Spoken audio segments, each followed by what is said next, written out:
नमस्कार,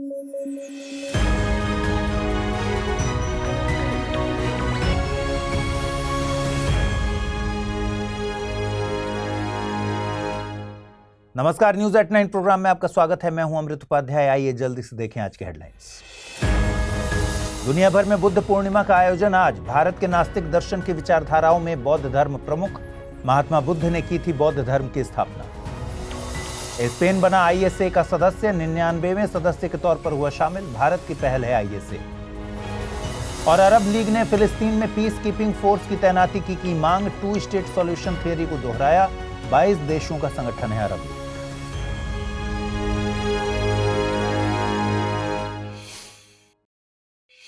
दुख का कारण तृष्णा है, ये बात 6वीं शताब्दी के आसपास राजकुमार सिद्धार्थ को पता चली और वे कहलाए महात्मा बुद्ध।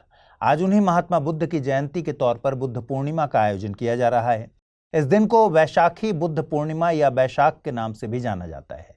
ऐसा माना जाता है कि इसी दिन उन्हें ज्ञान की प्राप्ति हुई थी। महात्मा बुद्ध ने बौद्ध धर्म की स्थापना की थी। भारत के नास्तिक दर्शन की विचारधाराओं में बौद्ध धर्म प्रमुख है। महात्मा बुद्ध का जन्म शाक्य वंश के राजा शुद्धोदन तथा रानी महामाया के यहाँ हुआ था। उनका जन्म स्थान नेपाल के लुम्बिनी में माना जाता है। उनके बचपन का नाम था सिद्धार्थ। 16 साल की उम्र में ही उनका विवाह यशोधरा से हुआ और राहुल नाम के पुत्र का जन्म हुआ। सांसारिक दुखों से द्रवित होकर उन्होंने 29 साल की उम्र में घर छोड़ दिया, गृह त्याग दिया। सालों तक वे भटकते रहे। उसके बाद उन्हें 35 साल की आयु में ज्ञान की प्राप्ति हुई। तब से राजकुमार सिद्धार्थ कहलाए बुद्ध। ज्ञान प्राप्ति के बाद उन्होंने अपना पहला प्रवचन वाराणसी के सारनाथ नामक जगह पर दिया था। मान्यता के मुताबिक गौतम बुद्ध ने कुशीनगर नामक स्थान पर अपना शरीर त्यागा था। बौद्ध धर्म में गृह त्याग की घटना को कहते हैं महाभिनिष्क्रमण। पहले प्रवचन की घटना धर्मचक्र प्रवर्तन कहलाती है और शरीर त्याग की घटना कहलाती है महापरिनिर्वाण। महात्मा बुद्ध की मौत के बाद उनके अनुयायियों ने उनकी शिक्षाओं को अलग अलग तरीके से समझा, जिसके चलते बौद्ध धर्म में ही अलग अलग सेक्ट बन गए। उनके प्रमुख शिष्यों में सारिपुत्र, मोगलना, आनंद, कश्यप और उपाली शामिल हैं। कौशल के राजा प्रसेनजीत और मगध के राजा अजातशत्रु और बिंबिसार उनके शिष्यों में शामिल थे। देखिए, महात्मा बुद्ध अपने जीवन में अपने शिष्यों के एक समूह को उपदेश दिया करते थे। इस समूह को ही संघ कहा जाता था। लेकिन जब उनकी मौत हो गई तो उनके शिष्यों ने सोचा कि उनके उपदेशों को लिखित तौर पर संरक्षित कर लिया जाए। इसी मकसद से पहली बौद्ध संगीति का आयोजन किया गया। पहली बौद्ध संगीति राजगृह में महाकश्यप की अध्यक्षता में आयोजित की गई थी। इसमें सुत्त पिटक का संकलन किया आनंद ने, वहीं विनय पिटक का संकलन किया उपाली ने। दूसरी बौद्ध संगीति वैशाली में आयोजित की गई। दूसरी बौद्ध संगीति में ही बौद्ध धर्म महासंघिक और स्थविरवादी में बंट गया। स्थविरवादी घूम घूम कर धर्म का प्रचार करने पर बल देते थे, तो महासंघिक मठों में रहकर धर्म प्रचार पर बल देते थे। तीसरी बौद्ध संगीति पाटलिपुत्र में अशोक के समय में आयोजित की गई। इसमें मोगली पुततिस ने अभिधम्म पिटक ग्रंथ लिखा। साथ ही अशोक ने बौद्ध संघ में फूट डालने वालों को चेतावनी दी। वहीं चौथी बौद्ध संगीति कश्मीर में आयोजित की गई थी। इसमें बौद्ध धर्म महायान और हीनयान में बंट गया। बौद्ध धर्म की जिन शिक्षाओं को महात्मा बुद्ध ने दिया और अशोक ने फैलाया, वो बौद्ध धर्म की हीनयान शाखा से संबंधित है। हीनयान में बुद्ध को एक उपदेशक महापुरुष के तौर पर देखा गया। साथ ही उन्हें प्रतीकों के माध्यम से दर्शाया गया। हीनयान के अन्य संप्रदायों में स्थविरवादी, सौत्रांतिक, सर्वास्तिवादी, वैभाषिक और समित्य शामिल है। वहीं महायान में बुद्ध को देवता मानकर उनकी मूर्ति पूजा शुरू हुई। बोधिसत्व की अवधारणा महायान शाखा से ही संबंधित है। महायान के प्रमुख संप्रदायों में माध्यमिक या शून्यवाद, विज्ञानवाद, वज्रयान और सहजयान शामिल है। बौद्ध धर्म के 4 आर्य सत्य बुद्ध की शिक्षाओं का सार हैं। बोधि वृक्ष के नीचे ध्यान करते हुए बुद्ध ने इन सत्यों को समझा। पहला आर्य सत्य है दुख, अर्थात यह संसार दुखमय है। दूसरा है समुदाय, अर्थात इस दुख का कारण है। तीसरा है निरोध, अर्थात इस दुख का निरोध है। वहीं चौथा आर्य सत्य कहलाता है, जिसका अर्थ है दुख निरोध का मार्ग है। पहले आर्य सत्य के अनुसार दुख कई रूपों में होता है। जीवन में व्यक्ति बहुत सारी इच्छाएं करता है। जब मनुष्य उन इच्छाओं को पूरा करने में असमर्थ होता है तो उसे दुख होता है। अगर इच्छाओं की पूर्ति हो भी जाए तो भी यह तृप्ति थोड़े समय के लिए होती है, क्योंकि सुख हमेशा नहीं रह सकता। अगर सुख हमेशा व्याप्त रहा तो जीवन में उदासीनता आ जाती है। दूसरा आर्य सत्य कहता है कि दुख की उत्पत्ति का प्रमुख कारण इच्छा है। बुद्ध ने इसे 3 बुराइयों के रूप में समझाया है। ये 3 बुराइयां हैं लालच, उपेक्षा और नफरत। तीसरे आर्य सत्य के अनुसार व्यक्ति को ऐसी सभी इच्छाओं का त्याग करना चाहिए जो दुख का कारण बनती हैं। इसके लिए मोह का त्याग करना होता है। इससे व्यक्ति निर्वाण यानी ज्ञान की प्राप्ति की ओर बढ़ता है। इसमें लालच, उपेक्षा और नफरत को त्यागना होता है। और चौथे आर्य सत्य में बुद्ध ने इन दुखों का अंत करने के लिए उपचार बताया है। इसे अष्टांगिक मार्ग कहते हैं। अष्टांगिक मार्ग में 8 साधन होते हैं: सम्यक दृष्टि, सम्यक संकल्प, सम्यक वाक, सम्यक कर्मांत, सम्यक आजीव, सम्यक व्यायाम, सम्यक स्मृति और सम्यक समाधि। व्यक्ति इन मार्गों के माध्यम से निर्वाण को प्राप्त कर सकता है। बौद्ध धर्म को एक सामाजिक आंदोलन के तौर पर देखा जाता है। सामाजिक आंदोलन अपने समय की सामाजिक बुराइयों को मिटाने का प्रयास करता है। बौद्ध धर्म ने भी अपने समय में प्रचलित रूढ़िगत मान्यताओं पर चोट करने का प्रयास किया था। आइए अब देखते हैं कि वे कौन सी परंपराएं थी जिन पर बौद्ध धर्म की प्रगतिशील सोच दिखाई देती है। उस समय प्रचलित जातिगत भेदभाव को नकारा और वर्ण व्यवस्था की निंदा की। जहां ब्राह्मण धर्म में शूद्रों और स्त्रियों दोनों की स्थिति निम्न मानी जाती थी, वहीं बौद्ध धर्म में शूद्रों और स्त्रियों दोनों को संघ में प्रवेश दिया गया। बौद्ध धर्म में धन संचय की मनाही की गई, जिसने समाज में व्याप्त असमानता पर गहरी चोट की। इसके अलावा लोगों में चेतना का विकास करने का प्रयास किया गया। स्वयं बुद्ध ने अपने अनुयायियों से कहा कि मेरे उपदेशों को ज्यों का त्यों न अपनाया जाए, बल्कि तार्किक ढंग से विचार करके ही इनका पालन किया जाए। स्पेन ISA यानी इंटरनेशनल सोलर अलायंस का 99वां सदस्य बन गया है। साथ ही स्पेन ने इंस्ट्रूमेंट ऑफ रेटिफिकेशन भी भारत को सौंप दिया है। भारत ISA का फाउंडिंग मेंबर है। एक तरह से ISA के कॉन्सेप्ट को विजुअलाइज करने से लेकर वर्तमान स्वरूप में लाने तक भारत का अहम रोल रहा है। 2015 में पेरिस सम्मेलन के दौरान आयोजित COP21 में भारत और फ्रांस ने मिलकर इस संस्था को लॉन्च किया। साल 2020 में इसके फ्रेमवर्क एग्रीमेंट में हुए संशोधन के बाद से UN के देश ISA में शामिल हो सकते हैं। हाल ही में शामिल हुए स्पेन को मिलाकर 99 देश ऐसे हैं जिन्होंने इसका सदस्य बनने के लिए इंस्ट्रूमेंट ऑफ एक्सेशन सबमिट किया है।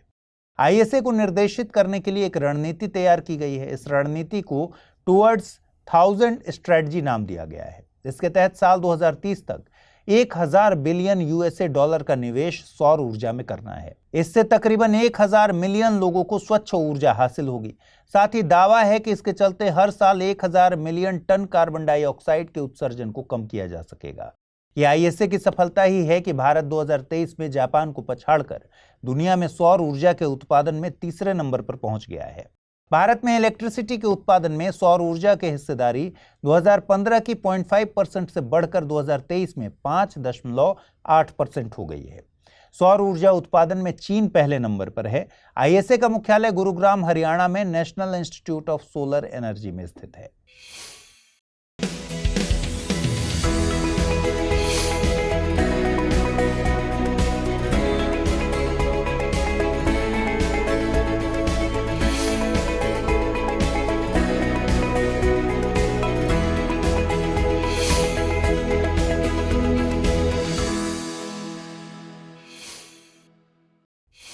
अरब लीग ने UN पीस कीपिंग फोर्स को फिलिस्तीन के गाजा पट्टी और वेस्ट बैंक इलाके में तैनात करने की मांग की है।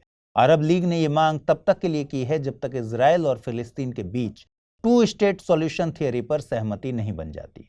साथ ही अरब लीग ने इस राजनीतिक प्रक्रिया के लिए UN सिक्योरिटी काउंसिल से एक टाइम लिमिट सेट करने की भी मांग की है।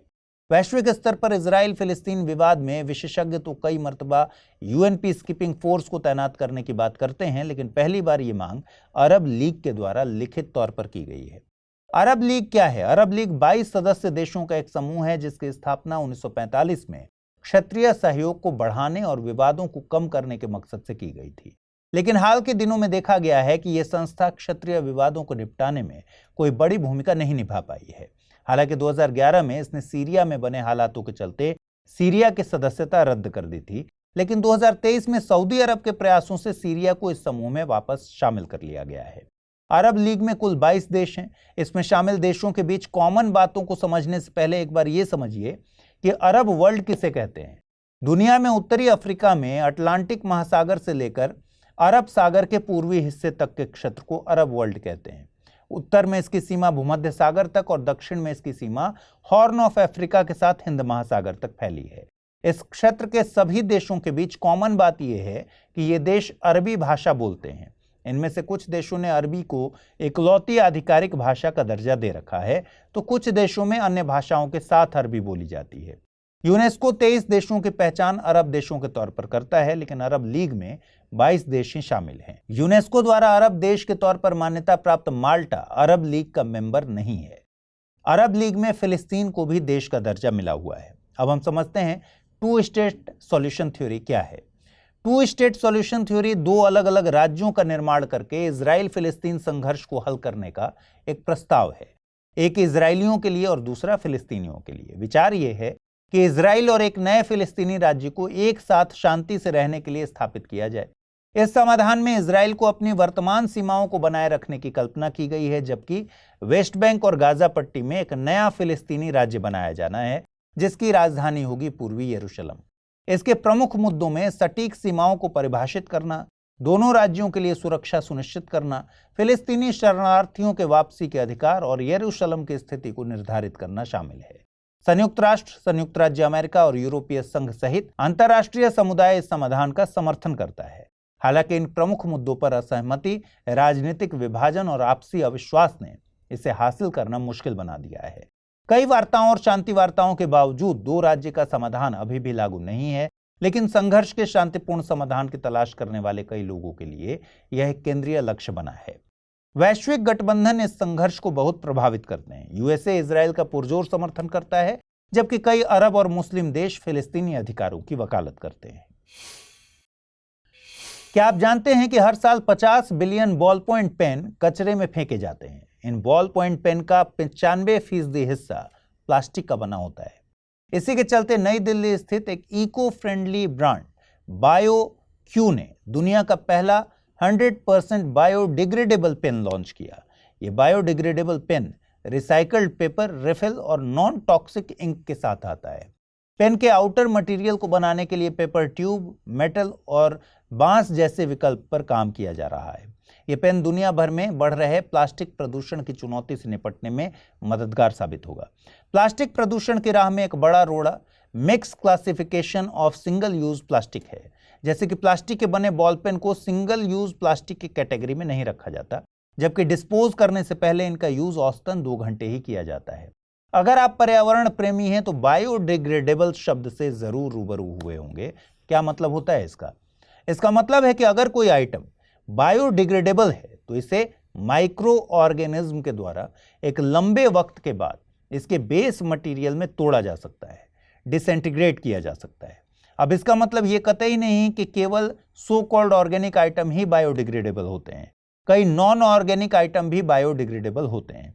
यहां तक कि एक वक्त के बाद तो प्लास्टिक भी बायोडिग्रेड हो जाती है, लेकिन प्लास्टिक टूटकर माइक्रो प्लास्टिक बनाती है, जो कि पर्यावरण की सबसे बड़ी चुनौती बनकर उभरी है। माइक्रोप्लास्टिक्स किसी उत्पाद के निर्माण में या बड़े प्लास्टिक के छोटे टुकड़ों में टूटने से उत्पन्न होते हैं। यूएनईपी यानी United Nations environment programme 5 millimetre से छोटे आकार के प्लास्टिक के कणों को माइक्रोप्लास्टिक के तौर पर परिभाषित करता है। माइक्रोप्लास्टिक को प्राइमरी और सेकेंडरी 2 कैटेगरीज में विभाजित किया जा सकता है। प्राइमरी कैटेगरी में व्यावसायिक प्रयोग के लिए तैयार किए गए छोटे आकार के टुकड़े रखे जाते हैं, जैसे स्क्रब, शैम्पू, मस्कारा में पाए जाने वाले माइक्रोप्लास्टिक। वहीं सेकेंडरी कैटेगरी में बड़े प्लास्टिक आइटम जैसे प्लास्टिक की बोतल से टूटने वाले माइक्रोप्लास्टिक रखे जाते हैं। आइए देखते हैं आज के टर्म ऑफ द डे में क्या है खास। आज हम बात करेंगे अमरम की। आपने इतिहास पढ़ते वक्त दक्षिण भारत के विजयनगर साम्राज्य का नाम जरूर सुना होगा। विजयनगर एम्पायर की सेना बहुत संगठित और प्रभावी थी। सेना के टॉप ग्रेड के ऑफिसर्स को नायक या पॉलीगर कहते थे। इन नायकों को इनकी सेवाओं के बदले भूमि या जमीन दी जाती थी। इसी भूमि को कहते थे अमरम। तो अमरम क्या हुआ? विजयनगर साम्राज्य में सेना के टॉप ऑफिसर्स को उनकी सेवाओं के बदले दी जाने वाली भूमि। चलिए आज देखें आज के रैपिड न्यूज में क्या है खास। हायर एजुकेशन के क्षेत्र में राष्ट्रीय शिक्षक पुरस्कार की नामांकन प्रक्रिया के लिए एक पोर्टल लॉन्च किया गया। इसके अलावा डिपार्टमेंट ऑफ हायर एजुकेशन ने नामांकन को लेकर दिशा निर्देश भी जारी किए हैं। यह पुरस्कार टेक्निकल और non technical higher education institution के टीचर और फैकल्टी मेंबर्स तथा पॉलिटेक्निक संस्थानों के टीचरों को प्रदान किया जाएगा। और यह पुरस्कार भारत के भूतपूर्व राष्ट्रपति और शिक्षक डॉक्टर सर्वपल्ली राधाकृष्णन की जयंती के उपलक्ष्य में 5 सितंबर यानी शिक्षक दिवस के मौके पर प्रदान किया जाएगा। Global land outlook thematic report on rangelands and pastoralists नाम से एक रिपोर्ट जारी की गई। इस रिपोर्ट को UNCCD यानी United Nations convention on combat desertification द्वारा जारी किया गया। रिपोर्ट में रेंजलैंड्स यानी चारागाहों की चिंताजनक स्थिति पेश की गई है। रिपोर्ट के अनुसार 50% तक रेंजलैंड्स डिग्रेडेड हो चुके हैं, जो पिछले अनुमानों में 20 से 35% के बीच था। यदि हम रेंजलैंड्स की बात करें तो यह क्षेत्र पृथ्वी के लैंड कवर्ड की श्रेणी में आता है, जिसमें अधिकांशतः प्राकृतिक घास के मैदान शामिल हैं और यह स्थलीय सतह के 54% से अधिक क्षेत्र को कवर करता है। भारत की बात करें तो भारत में रेंजलैंड्स लगभग 121 मिलियन हेक्टेयर में फैली हुई है, जो भारत की कुल लैंड सरफेस का लगभग 40% है। एनटीपीसी यानी नेशनल थर्मल पावर कॉरपोरेशन ने एक महत्वपूर्ण उपलब्धि हासिल की। एनटीपीसी ने ATD बेस्ट अवार्ड्स 2024 में वैश्विक स्तर पर तीसरा स्थान हासिल किया है और यह भारत की एकमात्र सार्वजनिक क्षेत्र की कंपनी है जिसने पिछले 8 सालों में ATD बेस्ट अवार्ड्स में 7 पुरस्कार जीते हैं। ATD अवार्ड्स की बात करें तो यह association for talent development America द्वारा स्थापित है।